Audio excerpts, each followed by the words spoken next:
Hi guys, आप लोग कैसे हैं? मैं मोहम्मद मिकाइल अंसारी और आप लोगों का मेरे इस यूट्यूब चैनल स्टडी मित्र मिकाइल में वेलकम है।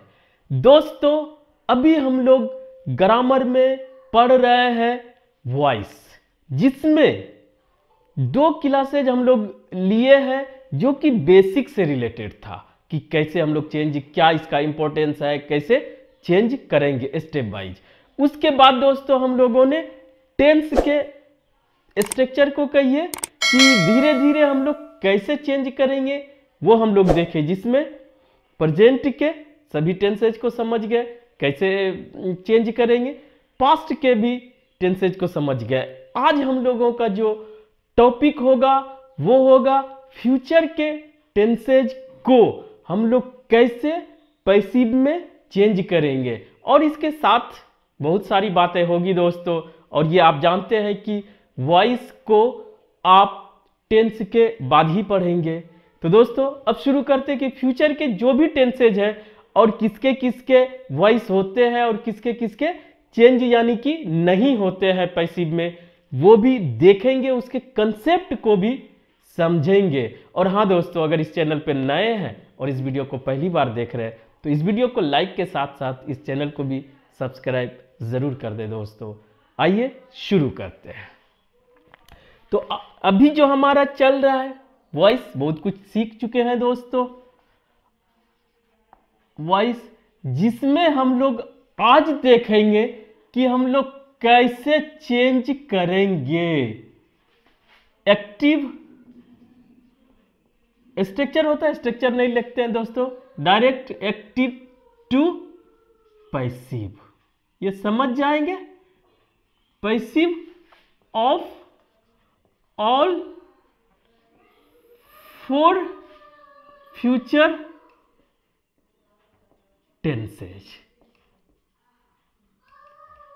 इसका सेंस आ जाना चाहिए दोस्तों कि हम लोग फ्यूचर में जो 4 टेंसेज है उसका कैसे पैसिव बनाएंगे और किसका नहीं बनता है वो भी देख लेंगे, और क्यों नहीं बनता या क्यों नहीं उसे यूज किया जाता है उसके भी कंसेप्ट को समझेंगे दोस्तों। धीरे से आराम से, कोई कंफ्यूजन नहीं, सब कुछ क्लियर हो जाएगा दोस्तों। अगर मेरा पहला वीडियो देखेंगे इसमें तो आपको समझ में आएगा कि वॉइस कितना इंपॉर्टेंट है बोलने में, लिखने में, चाहे कंपटीशन में।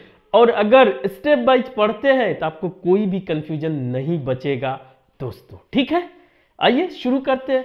पहला हमारा क्या होता है, सभी में सिंपल होता है या इंडेफिनिट होता है, फ्यूचर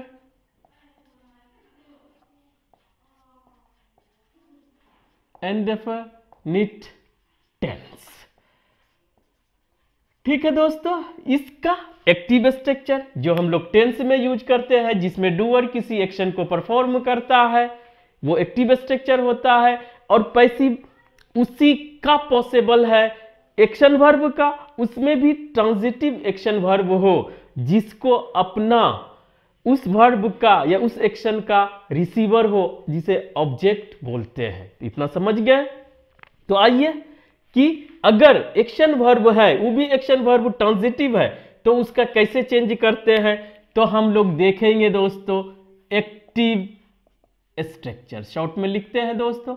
एक्टिव स्ट्रक्चर क्या होता है हमारा, फ्यूचर इंडेफिनिट जानते हैं, अगर टेंस पढ़े हैं तो ज्यादा बोलने की कोई जरूरत नहीं है, कि उसको फ्यूचर के कोई प्लान को बताने के लिए यूज किया जाता है या किसी एक्शन को बताने के लिए। तो उसके लिए सब्जेक्ट जो कि कुछ भी हो सकता है, लेकिन पैसिव उसी का पॉसिबल है जो एक्शन को दिखा रहा, वो भी हमारा ट्रांजिटिव एक्शन जिसको अपना ऑब्जेक्ट हो। तो दोस्तों यहां पर फ्यूचर दिखाने के लिए शैल या विल का यूज किया जाता है। ये 2 ऐसे मॉडल्स है, लेकिन फ्यूचर दिखाने के लिए इस दोनों का यूज कर लिया जाता है। एक यूज ये भी समझे, फ्यूचर दिखाने के लिए, ये टेंस में भी बार बार बोले थे दोस्तों कि 2 ऐसा मॉडल्स है जिसे फ्यूचर के एक्शन को दिखाने के लिए यूज किया जाता है, ठीक है। उसके बाद दोस्तों जनरली हमारा मेन वर्ब रहता है, और जब भी ये हमारा मॉडल्स रहेगा वो अपने बाद वर्ब का फर्स्ट फॉर्म लेता है, जिसे बेयर इंफिनिटिव भी बोला जाता है, यानी इंफिनिटिव विदाउट टू। ठीक है, तो वो लेगा। क्लियर? तो ये हमारा वर्ब का फर्स्ट फॉर्म, ऊपर लिखे चाहे नीचे लिखे दोस्तों, वो एक सिंबल है, कोई दिक्कत नहीं है। बस यहाँ पे एक चीज और बोलने वाली बात है कि यहां पर एडवर्ब आ सकता है दोनों के बीच में। ठीक है, वो नहीं है कोई बात नहीं, समझ लीजिए फिर आप बना लेंगे। और या तो ऑब्जेक्ट तो पहली बात आना मस्ट है। ठीक है, और उसके बाद दोस्तों अदर वर्ड्स बाद भी रह सकता है, यहां पर भी एडवर्ब आता है, लेकिन ये क्या होगा, ये एक्शन को परफॉर्म करेगा, ये हर हाल में डूअर होगा, करने वाला।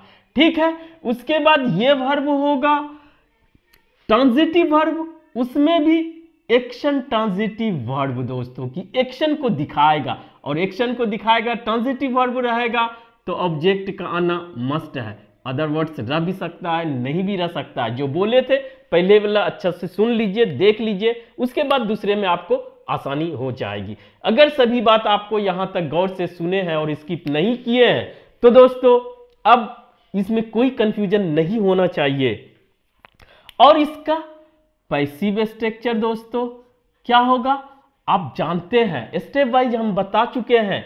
ठीक है, कि इसका जो ऑब्जेक्ट रहता है वही पैसिव स्ट्रक्चर का सब्जेक्ट बनता है, इसीलिए विदाउट ऑब्जेक्ट पॉसिबल ही नहीं है। ठीक है, ये किसी को बता सकते हैं। तो ये सब्जेक्ट ही लिखा बोला जाता है दोस्तों, पैसिव का सब्जेक्ट हो गया, ये आ गया, इसमें क्रॉस नहीं लगाते हैं बार बार। और दोस्तों उसके बाद इसका जो भी हेल्पिंग वर्ब है वो रहेगा। और यहां पर एक बात सुन लें, किसके साथ शैल आएगा, किसके साथ विल आएगा, वो भी चाहे तो देख ले दोस्तों। जनरल कंडीशन में यानी फर्स्ट पर्सन आई और वी के साथ शैल आता है, बाकी अदर के साथ, अदर से लिख देते हैं, के साथ विल आता है। यहां पर ज्यादा कंफ्यूजन की बात नहीं है जनरल कंडीशन में। लेकिन दोस्तों जब कंडीशन एडवर्स हो या एम्फेसाइज करना हो, जोर देना हो, तो ये उलट जाता है। आई वी के साथ विल लगाया जाता है और अदर्स के साथ शैल लगाया जाता है। जब आप फ्यूचर इंडेफिनिट टेंस पढ़े होंगे तो उसमें सीखे होंगे।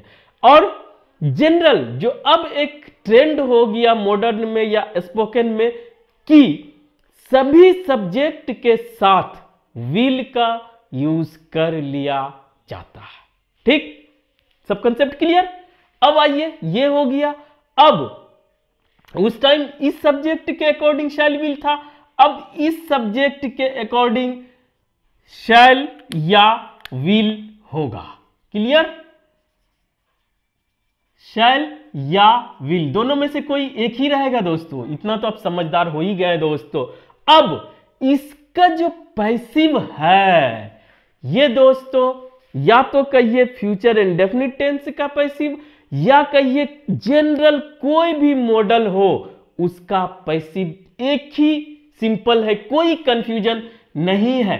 उसके साथ बी खुद आ जाता है, बी फॉर्म जिसमें बताए थे कि 8 है वो यूज किया जाता है, जिसमें बी भी एक है, तो ये यूज कर लिया जाता है जब भी शैल विल हो या कोई मॉडल हो। मॉडल में भी पढ़ेंगे सेम चीज, तो बी यूज कर लिया जाता है।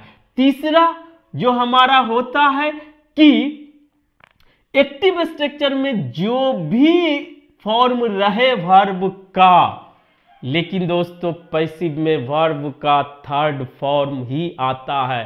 थर्ड फॉर्म के साथ एक और कंफ्यूजन हो सकता है कि वर्ब का थर्ड फॉर्म एडजेक्टिव भी होता है, लेकिन दोस्तों आप कैसे पहचानेंगे ये एडजेक्टिव है या पैसिव है?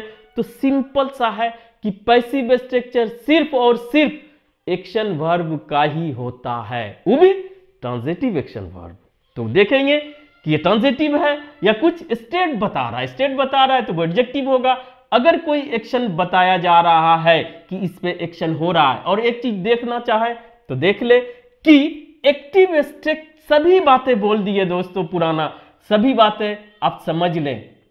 एक्टिव स्ट्रक्चर में होता है कि सब्जेक्ट उस एक्शन को खुद परफॉर्म करता है, यानी सब्जेक्ट को इंपॉर्टेंस दिया जाता है। वर्ब तो कॉमन है।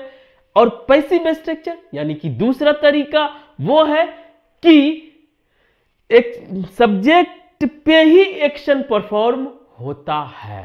ठीक है, एक सब्जेक्ट खुद एक्शन परफॉर्म करता है, एक्टिव स्ट्रक्चर हुआ। एक सब्जेक्ट पे खुद एक्शन परफॉर्म होता, वो पैसिव स्ट्रक्चर हुआ। क्लियर? ये दोनों सब बातें बोल दिए लगभग दोस्तों।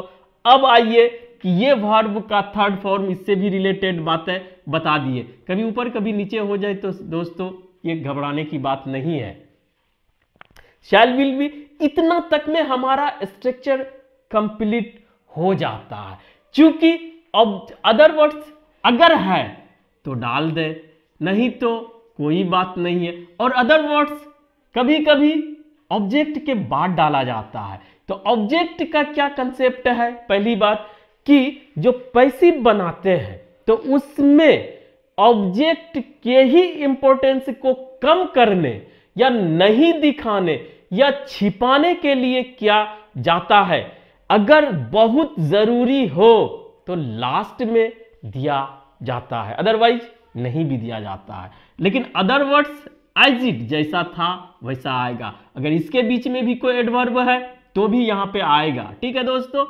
और अब जो हमारा सब्जेक्ट रहता है उसी को बाय या कोई भी प्रीपोजिशन के बाद डाल दिया जाता है। या तो इसे एजेंट, आप बुक में दिखेगा दोस्तों, एजेंट बोला जाता है, या आप ऑब्जेक्ट बोले किसका? पैसिव स्ट्रक्चर का। और एक चीज और, अगर पर्सनल प्रोनाउन आता है ही शी इट इधर, तो उधर हमारा वो पैसिव, ये हमारा ऑब्जेक्टिव केस हो जाएगा। क्या हो जाएगा? आई का मी, वी का अस, यू का यू ही रहता है, ही का हिम, शी का हर, दे का देम, इट का इट ही रहता है। क्लियर? तो अगर इस तरह से आप इतना समझ गए, एक चीज और जो वो भी बोल ही देते हैं दोस्तों कि दोनों स्ट्रक्चर के मीनिंग में कोई भी फर्क नहीं पड़ता है। बस बोलने का दो तरीका है कि अगर आप करने वाले को एम्फेसाइज कर रहे हैं या बताना चाह रहे हैं, इंपॉर्टेंस देना चाह रहे हैं, तो एक्टिव स्ट्रक्चर होगा। और अगर आप उस जिस पे एक्शन हो रहा है उसको बताना चाह रहे हैं या उस एक्शन के ही बारे में दोनों को बताना चाह रहे हैं, बस करने वाले को नहीं बताना चाह रहे हैं या इंपॉर्टेंस नहीं है या पता भी नहीं है, तो वहां पर आप पैसिव स्ट्रक्चर यूज करते हैं। हम तो अपने तरफ से सब कुछ बोल दिए दोस्तों। अब आइए अगर एग्जाम्पल की बात करें तो आई शैल लेते हैं दोस्तों। आई शैल राइट अ लेटर। ठीक है, यहां पर दूसरा लेते हैं he will write a write letters लिख देते हैं दोस्तों। लेटर्स यानी कहने का मतलब है कि मैं एक पत्र लिखूंगा और वह पत्र या चिट्ठियां लिखेगा। क्लियर? ये समझ गए? ये आगे की बात कर रहा है। अब इसका बदलने के लिए हमारा सब्जेक्ट क्या होता है? ये हो जाता है आ लेटर।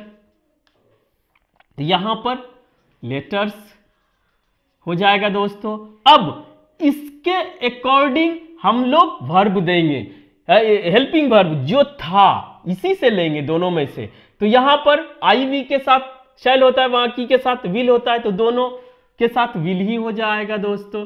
ये कोई कंफ्यूजन नहीं होना चाहिए। अब अगर पैसिव बना रहे हैं, चाहे मॉडल हो चाहे फ्यूचर इंडेफिनिट टेंस हो, उसके साथ विल वी एक्स्ट्रा जोड़ दिया जाता है, बी खुद आता है। उसके बाद दोस्तों वर्ब का थर्ड फॉर्म यहां पर रिटेन। ठीक है, कोई कंफ्यूजन नहीं। अब हमारा आई है या कुछ भी है, बाय लगा के ऑब्जेक्टिव केस मी, बाय लगा के ऑब्जेक्टिव केस हिम। इस तरह से आप बना ले और एक्स्ट्रा वर्ड्स जो भी रहे उसे आप एज इट उतार दें। अगर वर्ब के पहले है, वी के पहले है तो वहां उतारे, अगर यहां है तो ऑब्जेक्ट के पहले डालते। ठीक है दोस्तों, कोई कंफ्यूजन नहीं होना चाहिए। अब दूसरा जो हमारा है वो है, देखिए बहुत ही इंटरेस्टिंग है दोस्तों, दूसरा फ्यूचर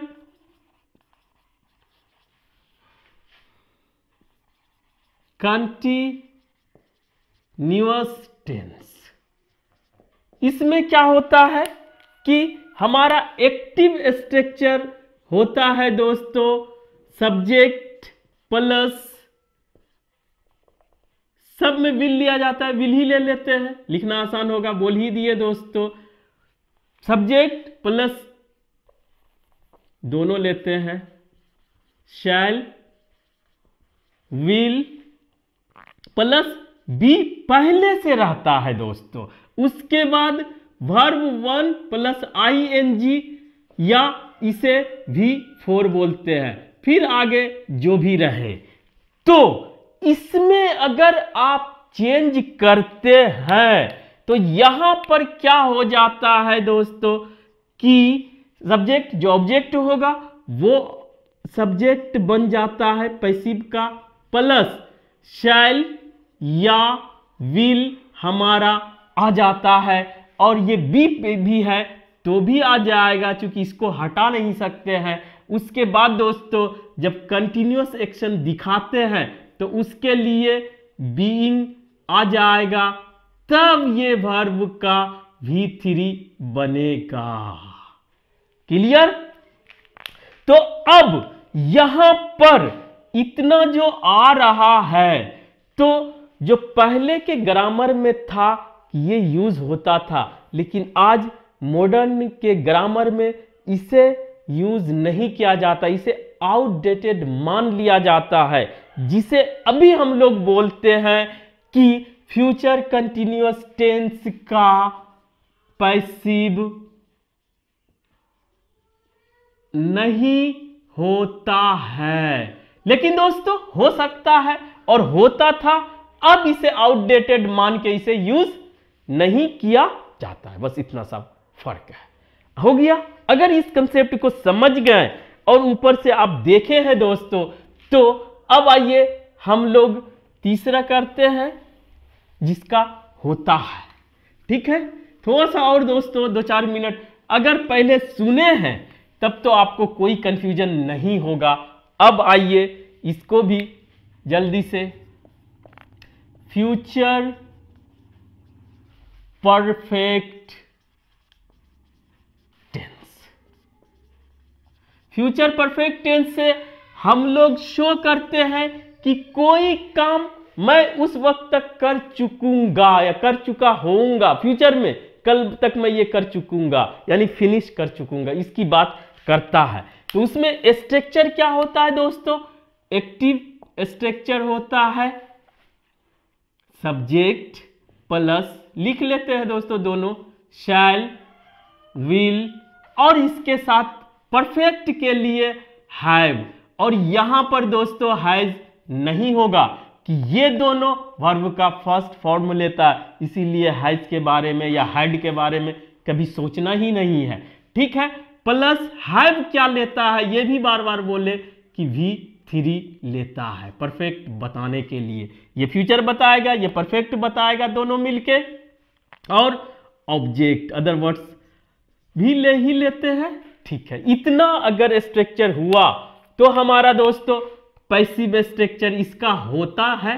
क्लियर? अभी भी यूज किया जाता है। तो सबसे पहले सब्जेक्ट, उसके बाद शैल या विल, ये तो रहेगा, और दोस्तों हैव भी है तो हैव रहेगा, हैज नहीं आएगा, कोई बात नहीं। अब परफेक्ट पैसिव में दिखाने के लिए पहले भी दोनों में कर चुके हैं दोस्तों, प्रेजेंट और पास्ट में, कि दिखाने के लिए बीन लगाया जाता है, उसके बाद दोस्तों वर्ब का थर्ड फॉर्म, फिर अदर वर्ड्स जो भी रहे।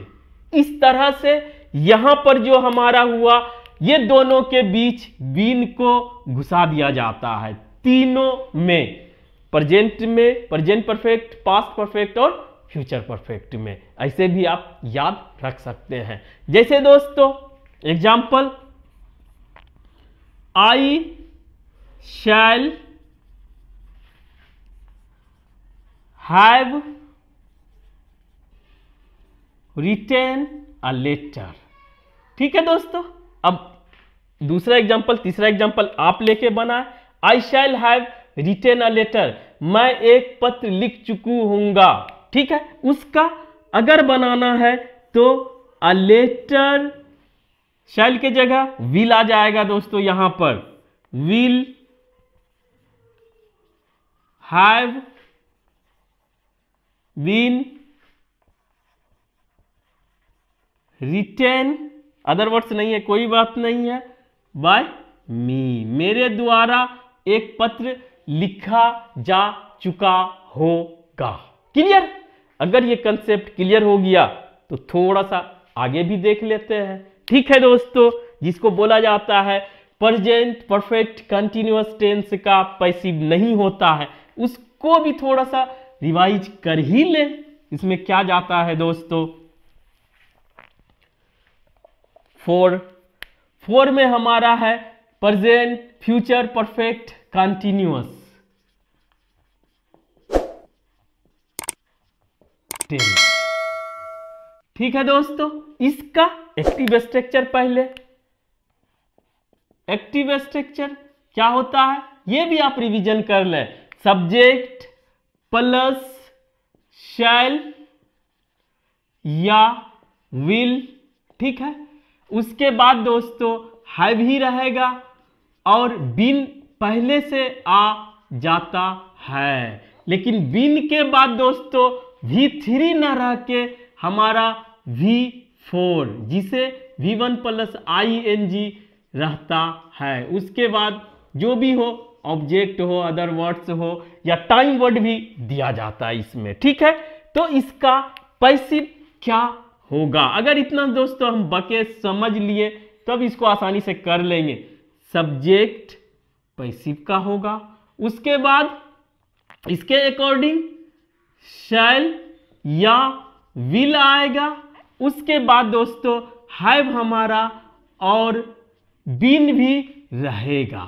ठीक है, लेकिन जब ये कंटिन्यूअस सेक्शन दिखाते हैं तो वहां पर बीइंग आ जाता है, उसके बाद वर्ब का V3। ठीक है, इस तरह से होगा।